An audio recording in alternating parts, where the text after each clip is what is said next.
무엇을 봤습니까? 그날 세 개의 레이더가 동시에 멈췄습니다. 누구도 미사일을 쏘지 않았는데 하늘이 흔들렸습니다. 위성들이 방향을 잃고 경보음이 사방에서 울렸습니다. 지도 위 붉게 타오르는 한 지점. 동쪽의 작은 반도. 바다와 산 사이의 숨은 나라. 그곳에서 나온 신호 하나가 모든 슈퍼컴퓨터의 계산을 멈추게 했습니다. 작은 땅, 짧은 역사. 그러나 누구보다 치열했던 시간들. 그들은 미사일 대신 수학으로, 전쟁 대신 억지력으로 세상을 바꿨습니다. 폭발이 아닌 침묵으로. 세계를 멈춘 나라. 그 기술 앞에 전 세계가 고개를 숙였습니다. 그리고 그날 인류의 전쟁사는 새로 쓰이기 시작했습니다. 한국? 하하, 농담이십니까? 회의실이 폭소로 터졌습니다. 저도 웃었죠. 한국이 독자 ICBM 기술을 개발했다니요? 말도 안 되는 소리였습니다. 그런데 웃음이 멈췄습니다. 회의 후 제 모니터에 뜬 기밀 문서 때문이었죠. 제목 한 줄만 보이더군요. 발사 없이 전쟁을 멈춘 무기. 손가락이 굳었습니다. 파일을 열 수가 없었죠. 아니, 열기가 두려웠습니다. 뭔가 끔찍한 진실이 기다리고 있을 것 같았거든요. 저는 안톤 리히터입니다. 사람들은 저를 냉혈한이라 부르죠. 25년간 전략 무기를 연구하며 감정을 배제하는 법을 배웠습니다. 무기는 필요하기라고 생각해왔습니다. 전쟁 억지를 위해 존재하는 거니까요. 저는 그 효용을 인정하지만 그 존재 목적엔 늘 의문을 품어왔습니다. 한국이요? 솔직히 기술 모방국 정도로 생각했습니다. 뛰어난 조립 능력은 인정하지만 핵심 기술은 결국 수입에 의존하는 나라 아닙니까? 그런데 지금 제 모든 신념이 흔들리고 있었습니다. 사건은 2024년 가을에 시작됐습니다. 나토 전략위원회에서 문서 한 통이 도착했죠. 한국의 신형 ICBM 기술 평가 요청이라는 제목이었습니다. 저는 그 제목만 보고 피식 웃었죠. 또 과장된 보고서겠거니 생각하며 파일을 열었습니다. 첫 페이지에 위성 영상이 있었습니다. 한국의 어느 발사장 사진이었죠. 시설은 완벽했습니다. 발사대도 경납고도 통제실도 모두 최신 설비로 갖춰져 있더군요. 그런데 뭔가 이상했습니다. 발사 흔적이 전혀 보이지 않았거든요. 저는 화면을 확대해서 다시 봤습니다. 테스트 기록도 없었습니다. 배기가스 잔여물도 지면 손상도 그 어떤 흔적도 찾을 수 없었죠. 발사장은 완벽히 정비돼 있었지만 단 한 번도 사용하지 않은 것처럼 깨끗했습니다. 테스트 기록조차 없다니. 25년 경력에 이런 경우는 처음이었습니다. 무기를 만들고 시험도 안 한다는 게 말이 됩니까? 그것도 ICBM 같은 전략 무기를요?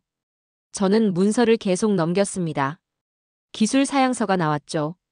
추진체 설계도, 연료 비율, 사거리 계산식까지 모두 상세하게 기록돼 있었습니다.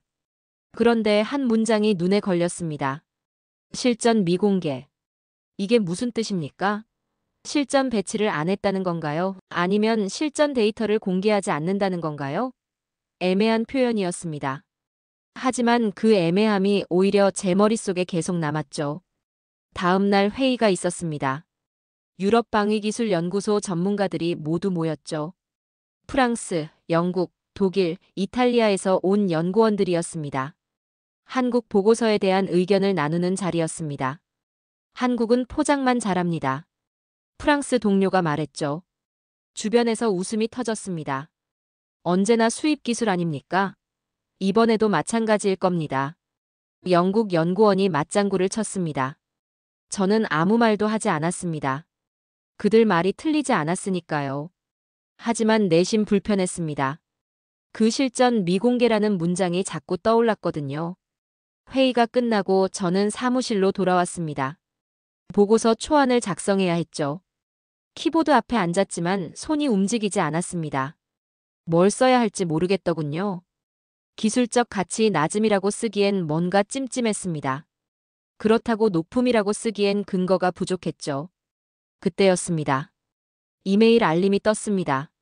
나토 본부에서 온 추가 자료였죠. 첨부 파일을 열었습니다. 프로젝트 H7 목적 억지력 실현이라는 제목의 문서였습니다. 파일을 열자마자 한 문장이 눈에 들어왔습니다. 쏘지 않기 위한 무기. 저는 그 자리에 얼어붙었습니다. 쏘지 않기 위한 무기라니요? 그게 대체 무슨 뜻입니까? 무기는 쏘기 위해 만드는 거 아닙니까? 억지력이라는 건 알겠습니다. 하지만 발사조차 하지 않는다는 게 어떻게 억지력이 될 수 있단 말입니까? 저는 문서를 계속 읽어 내려갔습니다. 기술 설명이 나왔죠. 시뮬레이션 정밀도 99.998%. 실제 발사 없이도 모든 궤도와 착탄점을 계산할 수 있다는 내용이었습니다. 말도 안 됩니다. 아무리 시뮬레이션이 정교해도 실제 발사 데이터 없이 그런 정밀도가 나올 수 있습니까? 저는 물리학자입니다. 이론과 실전은 다르다는 걸 누구보다 잘 알죠. 그런데 이 문서는 그 상식을 비웃고 있었습니다. 한국이 발사하지 않고도 완벽한 무기를 만들었다고 주장하고 있었던 겁니다. 그날 밤 잠이 오지 않았습니다. 침대에 누워서도 그 문장이 머릿속을 맴돌았죠. 쏘지 않기 위한 무기. 저는 천장을 바라보며 생각했습니다. 만약 이게 사실이라면 어떻게 되는 겁니까? 전쟁의 개념 자체가 바뀌는 거 아닙니까? 일주일 후 나토 본부에서 연락이 왔습니다. 리히터 박사, 직접 검증하시오. 상관의 목소리는 단호했죠. 저는 전화기를 내려놓으며 한숨을 쉬었습니다.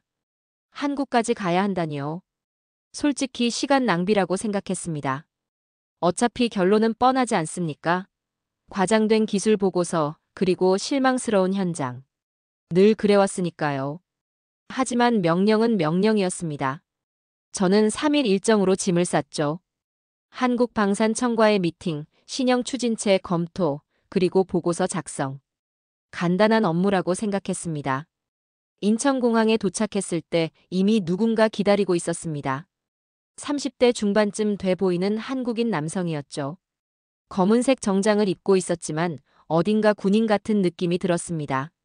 자세가 곧았고 눈빛이 단단했거든요. 김도현이라고 했습니다. 방산청 추진체계 연구소 책임 연구원이라더군요. 악수를 나눴을 때 그의 손바닥이 거칠다는 걸 느꼈습니다. 굳은 살이 많이 박혀 있었죠. 서류만 보는 연구원의 손이 아니었습니다. 저는 그 순간 이 사람이 현장에서 직접 일하는 사람이라는 걸 직감했습니다. 공항에서 차로 이동하는 동안 거의 침묵이었습니다. 김도현은 말이 적었죠. 저도 굳이 대화를 나누려 하지 않았습니다. 어차피 형식적인 방문이라고 생각했으니까요. 1시간쯤 달렸을까요? 차가 점점 외곽 지역으로 들어섰습니다.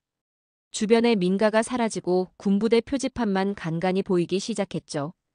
철조망으로 둘러싸인 시설 앞에서 차가 멈췄습니다. 보안 검색대를 통과하는 데만 20분이 걸렸습니다. 예상보다 훨씬 삼엄한 경비였죠. 안으로 들어서자 거대한 경납고가 눈에 들어왔습니다. 생각보다 시설 규모가 컸어요. 하지만 이상했습니다. 너무 조용했거든요.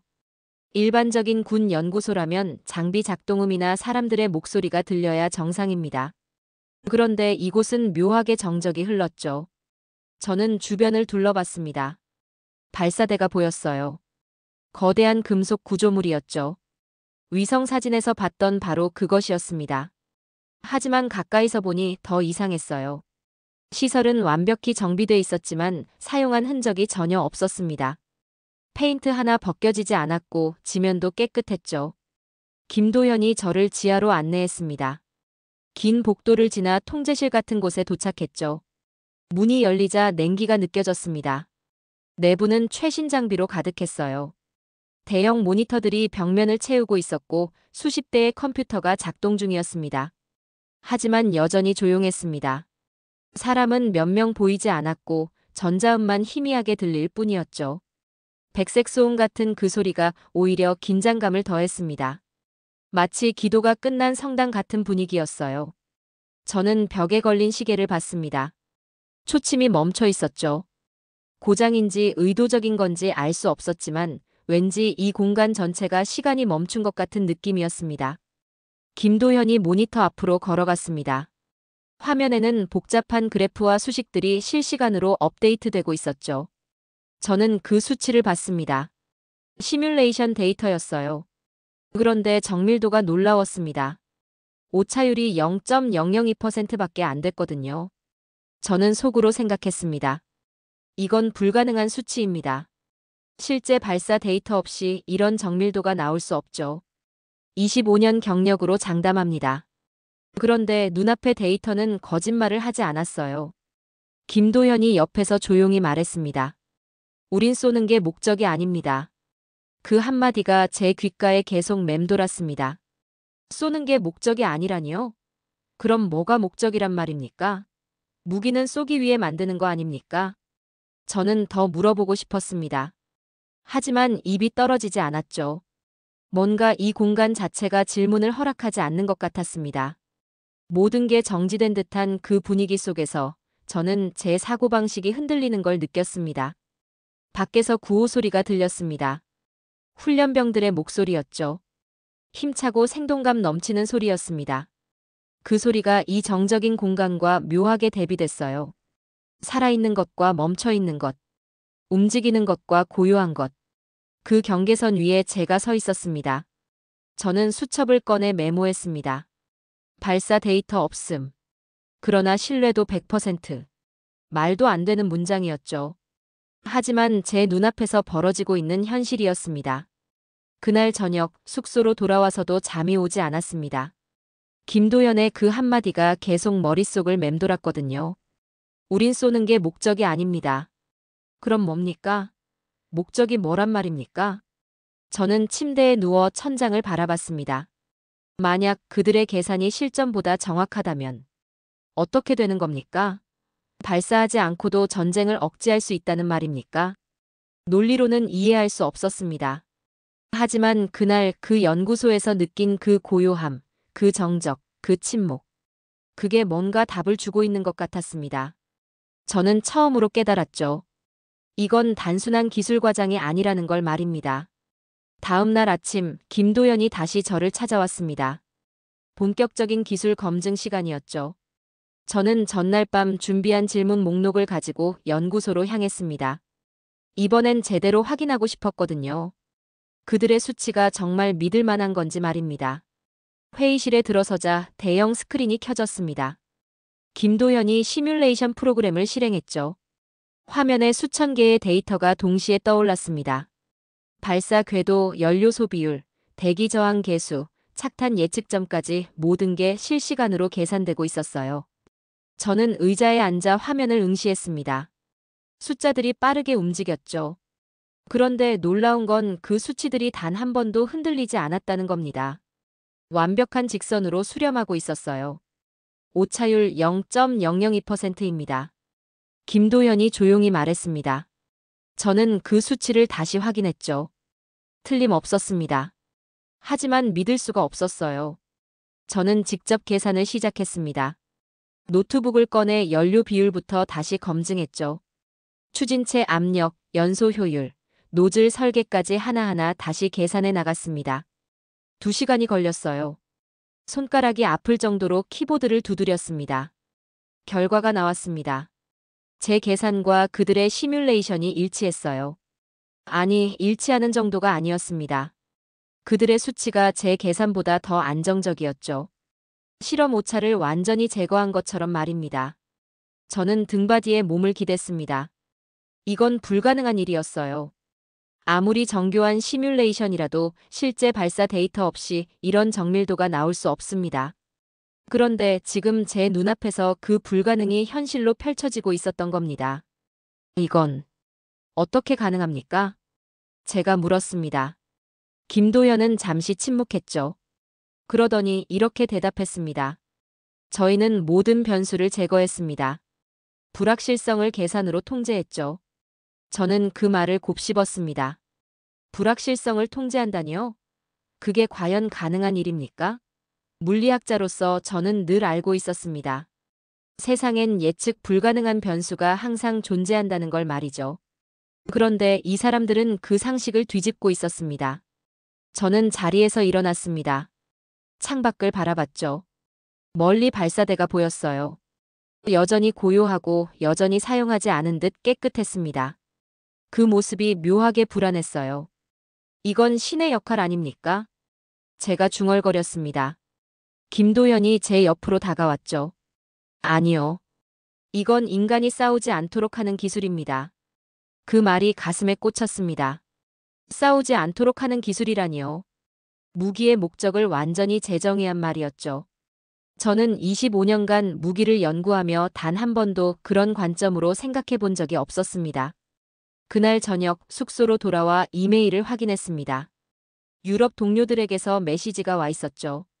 한국에 세뇌된 건가? 라는 제목이었습니다. 내용은 더 노골적이었어요. 제가 객관성을 잃었다는 비난이었죠. 저는 그 메일을 읽으며 미소를 지었습니다. 처음으로 짓는 미소였어요. 세뇌라니요? 아닙니다. 이건 깨달음입니다. 제가 25년간 놓치고 있던 본질을 이제야 보기 시작한 겁니다. 저는 삭제 버튼을 눌렀습니다. 그리고 새 문서를 열었죠. 보고서를 작성해야 했습니다. 키보드 앞에 앉아 한참을 고민했어요. 뭐라고 써야 할까요? 손가락이 움직였습니다. 단 한 문장만 썼죠. 이 무기는 인간의 공포를 설계한다. 저는 그 문장을 보며 생각했습니다. 나는 물리학자입니다. 그런데 그날 물리로 설명할 수 없는 균형을 봤습니다. 이건 무기가 아니었어요. 철학이자 수학이었죠. 그들은 미사일을 쏘는 대신 두려움을 발사하고 있었습니다. 그리고 저는 그 공포의 공식에 제 사인을 남기려 하고 있었습니다. 베를린으로 돌아온 건 일주일 후였습니다. 공항에 내리자마자 나토 본부에서 연락이 왔는데 긴급회의 소집이라고 하더군요. 저는 가방도 풀지 못한 채 바로 회의실로 향했습니다. 택시 안에서 보고서 초안을 다시 한번 확인했죠. 제가 쓴 핵심 문장이 거기 있었습니다. 실전 검증 불필요. 시뮬레이션 정밀도만으로 충분한 신뢰도 확보. 회의실 문을 여는 순간 분위기가 심상치 않다는 걸 느꼈습니다. 12명의 전문가들이 모두 저를 쳐다봤는데 그 눈빛이 차갑더군요. 평소와는 다른 분위기였죠. 저는 자리에 앉아 준비해온 보고서를 테이블 위에 올려놓았습니다. 의장이 회의를 시작했습니다. 제 보고서 첫 페이지가 스크린에 떴죠. 그 문장이 크게 확대됐습니다. 실전 검증 불필요. 회의실이 술렁이기 시작했어요. 프랑스 출신 연구위원이 먼저 입을 열었습니다. 목소리에 비난이 묻어있더군요. 그게 말이 됩니까, 리히터 박사? 테스트도 없이 신뢰하자는 겁니까? 영국 대표가 거들었죠. 한국은 언제나 통계를 부풀려 왔습니다. 박사님도 아시지 않습니까? 저는 침묵했습니다. 변명하고 싶지 않았거든요. 제가 본 것을 그들은 보지 못했으니까요. 그 연구소의 정적, 모니터에 떠오른 완벽한 수치들, 김도연의 확신에 찬 눈빛. 그걸 설명해봐야 소용없다는 걸 알았습니다. 독일 동료가 비웃듯 말했습니다. 한국이 우리보다 앞섰다는 겁니까? 조립만 잘하던 나라가 말이죠. 이탈리아 대표는 더 직설적이었어요. 박사님, 혹시 현장에서 쇼를 본 건 아닙니까? 그들이 보여주고 싶은 것만 보신 거 아닙니까? 저는 그 말을 듣고 자리에서 일어났습니다. 25년 경력에 처음으로 회의실에서 목소리를 높였죠. 그들은 계산으로 전쟁을 멈췄습니다. 당신들은 이해하지 못할 뿐입니다. 회의실이 조용해졌습니다. 모두가 저를 바라봤는데 그 시선들이 따가웠어요. 하지만 저는 물러서지 않았습니다. 그냥 그들을 똑바로 바라봤죠. 이해시킬 수 없다는 걸 알았지만 제 신념을 굽힐 수는 없었습니다. 회의는 결론 없이 끝났습니다. 저는 사무실로 돌아왔는데 책상 위에 공문 하나가 놓여 있더군요. 나토 사무총장 명의였습니다. 봉투를 뜯어보니 내용은 간단했어요. 보고서 수정 명령. 한국 기술을 과대평가하지 말 것. 저는 그 문서를 보며 씁쓸하게 웃었습니다. 과대평가라니요? 저는 오히려 과소평가하고 있었거든요. 한국이 만든 건 단순한 무기가 아니었습니다. 전쟁의 개념 자체를 바꾼 철학이었죠. 저는 그 명령서를 천천히 찢기 시작했습니다. 한 장, 두 장, 세 장. 종이 조각들이 책상 위로 흩날렸죠. 그리고 제 보고서 맨 앞장에 있던 서명을 지웠습니다. 이 보고서엔 제 이름을 올릴 수 없었어요. 제 양심이 허락하지 않았습니다. 그날 밤 집에 돌아와 소파에 앉아 창밖을 바라봤습니다. 베를린의 야경이 보이더군요. 불빛들이 반짝이는 평화로운 풍경이었죠. 하지만 제 마음은 전혀 평화롭지 않았습니다. 직업적 의무와 진실 사이에서 저는 갈등하고 있었거든요. 저는 스스로에게 물었습니다. 나는 과학자입니까? 아니면 체제의 부속품입니까? 25년간 데이터로만 판단하며 살았는데 감정을 배제하는 게 제 방식이었는데 지금 제 안에서 뭔가 타오르고 있었습니다. 양심이었습니다. 저는 노트북을 열고 항공권 예약 사이트에 접속했습니다. 목적지를 검색했죠. 서울. 3일 후 출발편이 보였는데 망설임 없이 예약 버튼을 눌렀습니다. 카드 정보를 입력하고 결제를 완료하는 동안 제 손은 전혀 떨리지 않았어요. 오히려 확신이 들었습니다. 다음 날 아침 사무실에 출근해서 상관을 찾아갔습니다. 사직서를 내밀었죠. 상관이 놀란 표정으로 물었어요. 무슨 일입니까? 왜 이러십니까? 저는 대답하지 않았습니다. 설명할 필요를 느끼지 못했거든요. 그냥 고개를 숙이고 사무실을 나왔습니다. 복도를 걸으며 생각했습니다. 나는 지금 무얼 하고 있는 겁니까? 25년 경력을 버리고 안정된 삶을 포기하고 대체 뭘 위해 이러는 겁니까? 하지만 답은 명확했습니다. 진실을 위해서였죠. 명령서를 찢는 순간 저는 처음으로 자유로웠습니다. 공항으로 가는 택시 안에서 핸드폰이 계속 울렸습니다. 동료들에게서 온 메시지였죠. 미쳤습니까? 경력을 생각하십시오. 돌아오십시오. 저는 메시지들을 읽지 않고 그냥 핸드폰을 가방에 넣었습니다.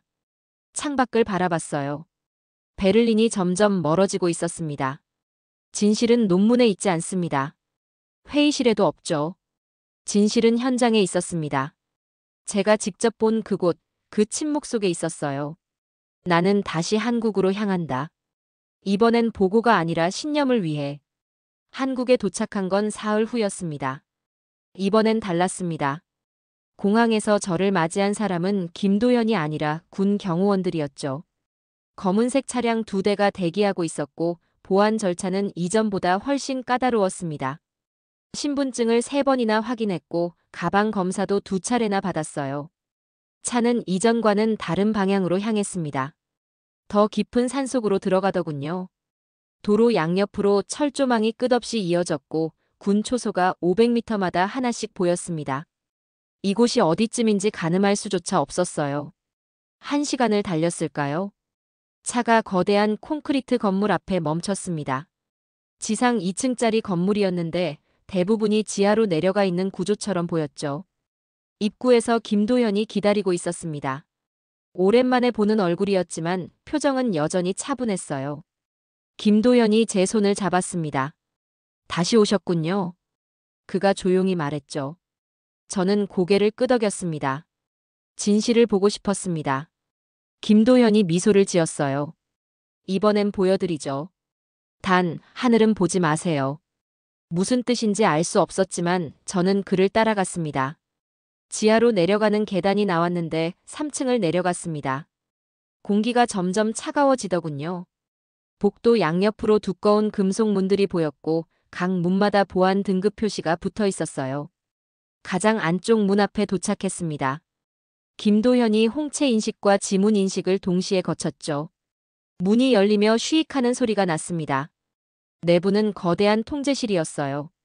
천장까지 닿는 대형 모니터들이 벽면 전체를 덮고 있었고 파란 불빛이 공간을 가득 채우고 있었습니다. 저는 그 광경에 압도됐습니다. 수십 명의 엔지니어들이 각자의 자리에서 모니터를 응시하고 있었죠.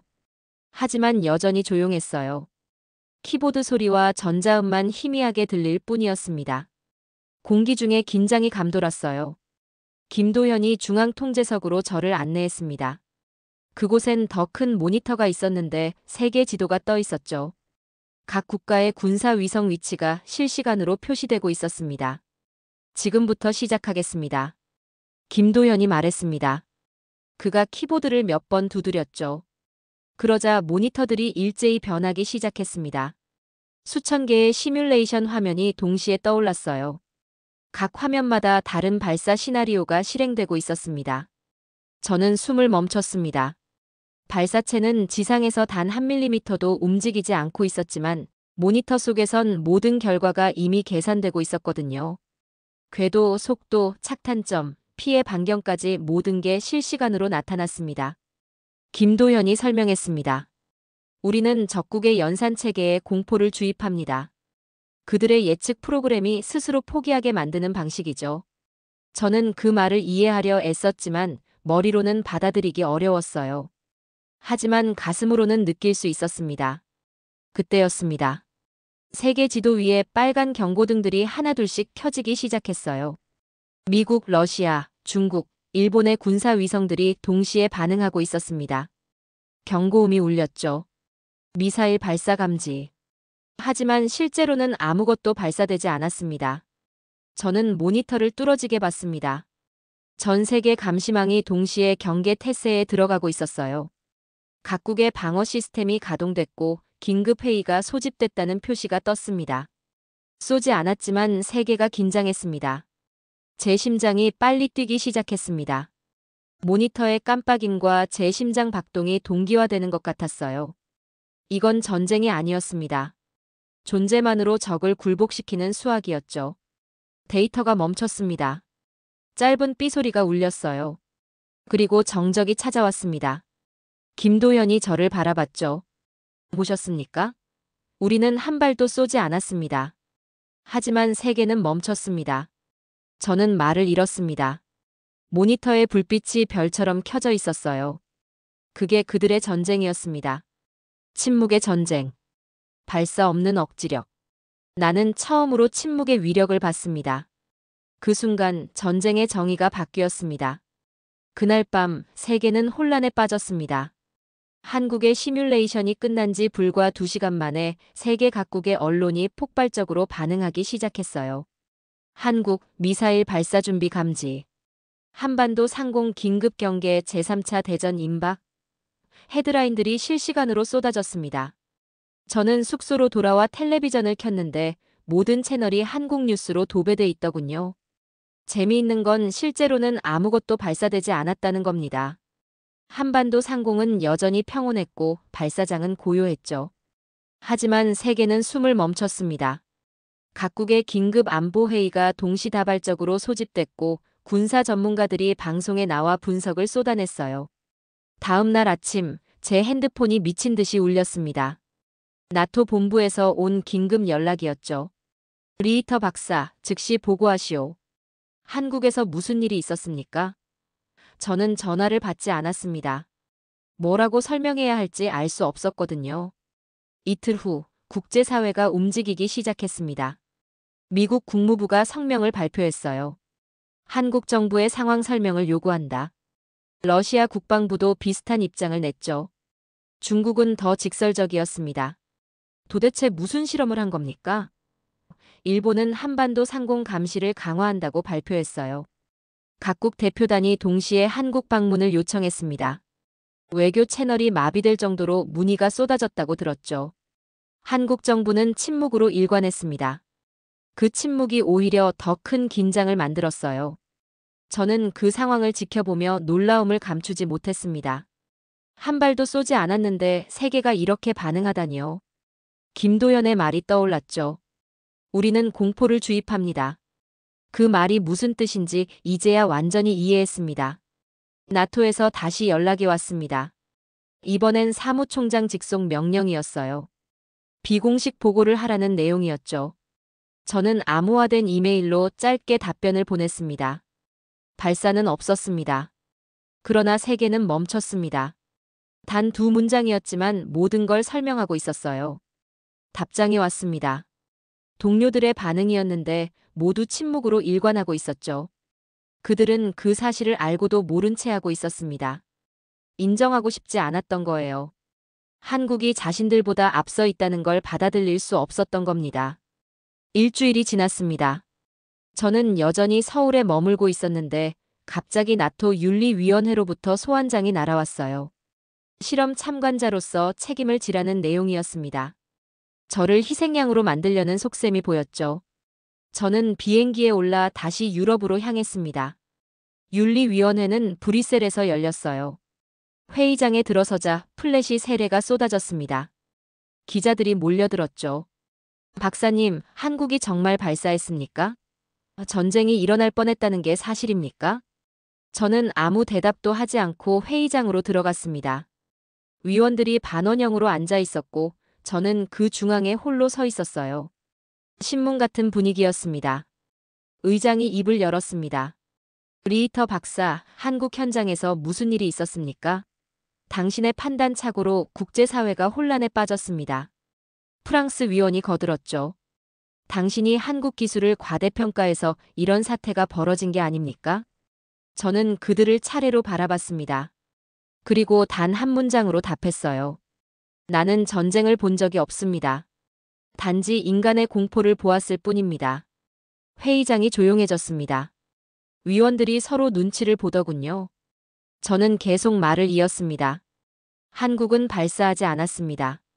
하지만 세계는 멈췄습니다. 이것이 사실입니다. 당신들이 이해하든 말든 진실은 변하지 않습니다. 저는 더 이상 할 말이 없었습니다. 고개를 숙이고 회의장을 나왔죠. 복도에서 기자들이 다시 몰려들었지만 저는 그냥 걸었습니다. 그날 저녁 숙소로 돌아와 뉴스를 켰습니다. 놀라운 일이 벌어지고 있었어요. 전 세계 주가가 동시에 상승하고 있었습니다. 한반도 긴장 완화 조짐이 보인다는 분석이었죠. 군사 전문가들은 한국의 억지력이 효과를 발휘하고 있다고 평가했습니다. 저는 창밖을 바라봤습니다. 베를린의 회색 하늘이 보이더군요. 그 하늘 아래서 저는 조용히 중얼거렸습니다. 그들은 여전히 쏘지 않았다. 세계는 숨을 멈췄고 한국은 침묵했습니다.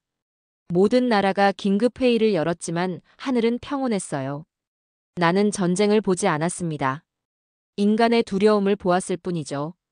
침묵이 평화를 설계한다면 이것이야말로 진짜 무기였습니다. 한 달 후 국제조사단이 구성됐습니다. 미국, 유럽, 일본, 러시아가 공동으로 조사단을 파견하기로 합의했죠. 목적은 명확했습니다. 한국의 미사일 발사 의혹 해명. 각국은 최고 수준의 군사 전문가들을 보냈고 저는 기술 자문으로 다시 초청받았습니다. 조사단은 총 47명이었습니다. 각국 정부 대표, 군 관계자, 기술 전문가들이 한데 모였죠. 저는 그들과 함께 다시 한국으로 향했습니다. 비행기 안 분위기는 무겁고 긴장돼 있었어요.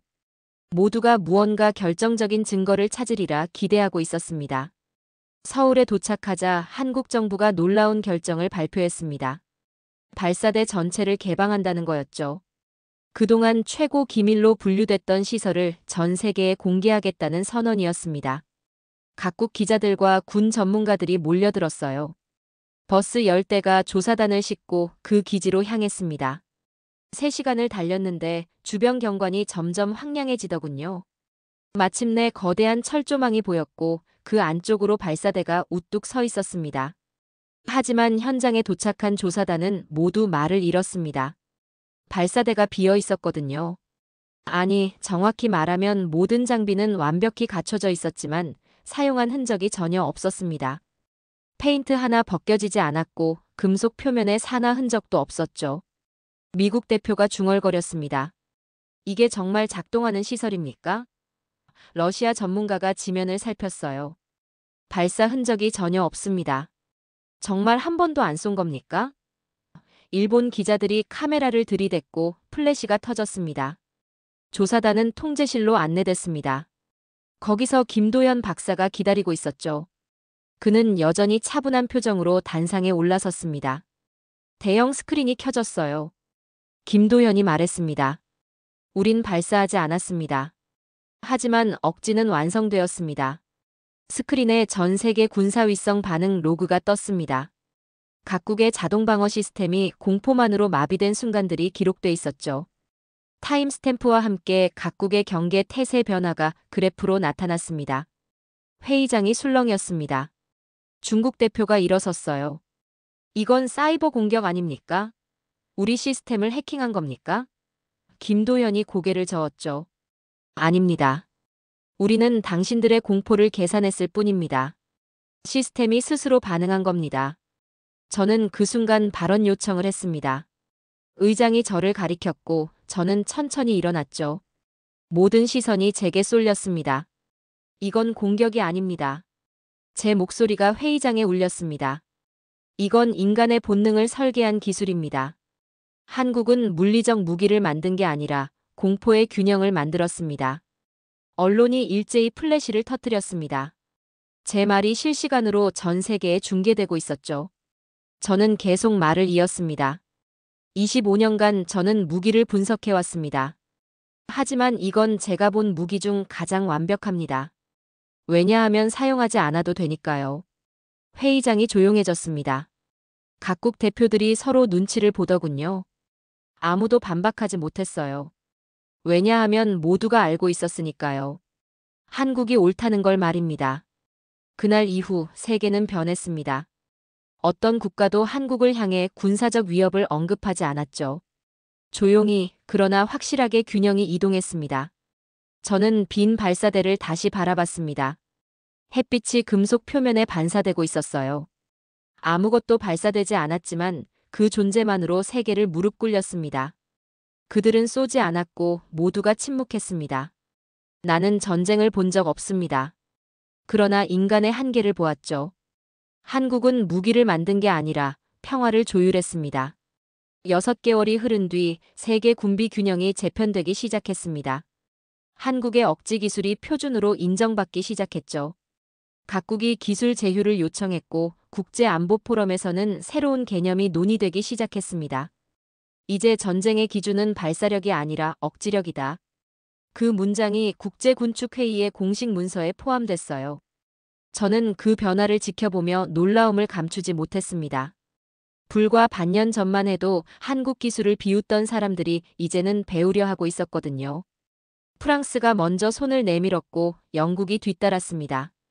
독일도 공식 협력 의사를 밝혔죠. 그해 가을 유엔 본부에서 국제안보포럼이 열렸습니다. 저는 기조연설자로 초청받았어요. 뉴욕행 비행기에 오르며 생각했습니다. 1년 전만 해도 저는 한국을 무시했는데 이제 그들의 기술을 세계에 설명하려 가고 있다니요. 유엔 본부 회의장은 웅장했습니다. 유리 천장으로 푸른빛이 쏟아져 들어왔고 193개국 대표들이 자리를 채우고 있었죠. 각국 장군들의 군복이 눈에 띄었습니다. 그들 모두가 경청하는 표정으로 앉아 있었어요. 저는 단상에 올랐습니다.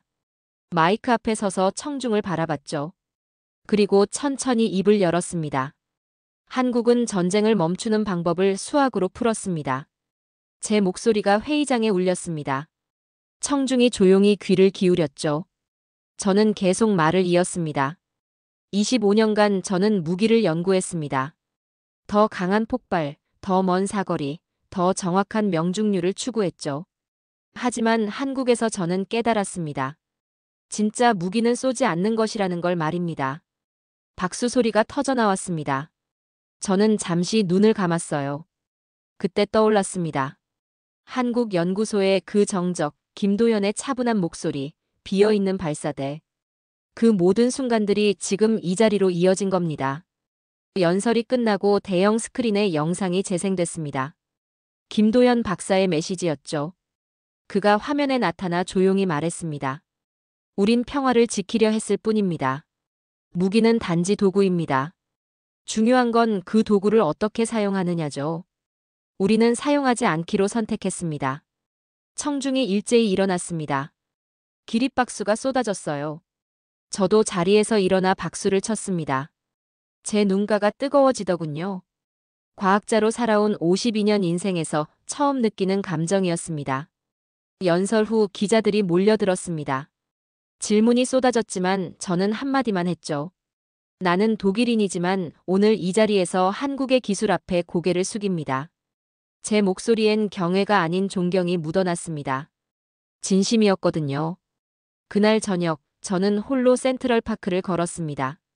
주머니에서 작은 배지를 꺼냈어요. 태극기 모양의 배지였죠. 김도현이 마지막 만남에서 건네준 거였습니다. 이걸 가지고 계세요. 당신은 우리의 증인입니다. 그의 말이 떠올랐습니다. 저는 그 배지를 가슴에 달았습니다. 독일 국적이지만 오늘만큼은 한국의 기술을 증언하는 사람으로 서고 싶었어요. 일주일 후 저는 서울을 다시 찾았습니다. 개인적인 방문이었죠. 김도현과 한강변을 걸었어요.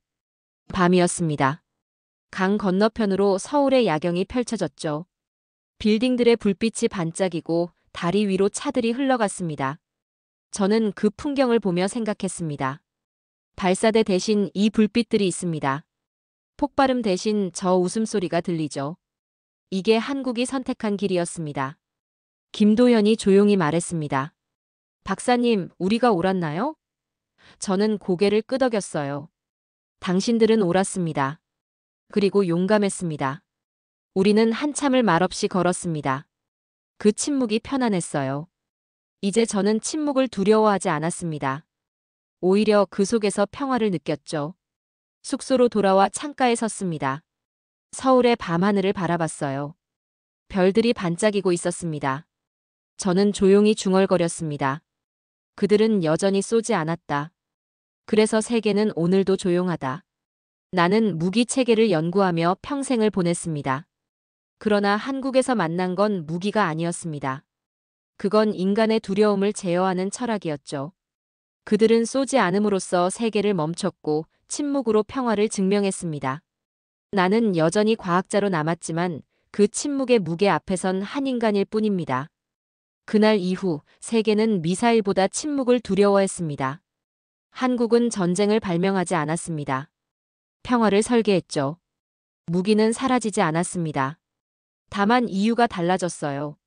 나는 과학자로서 계산했고 인간으로서 감동했습니다. 한국은 전쟁의 종식을 계산으로 풀어낸 유일한 나라입니다. 그리고 나는 그 공식의 증인이 되었습니다.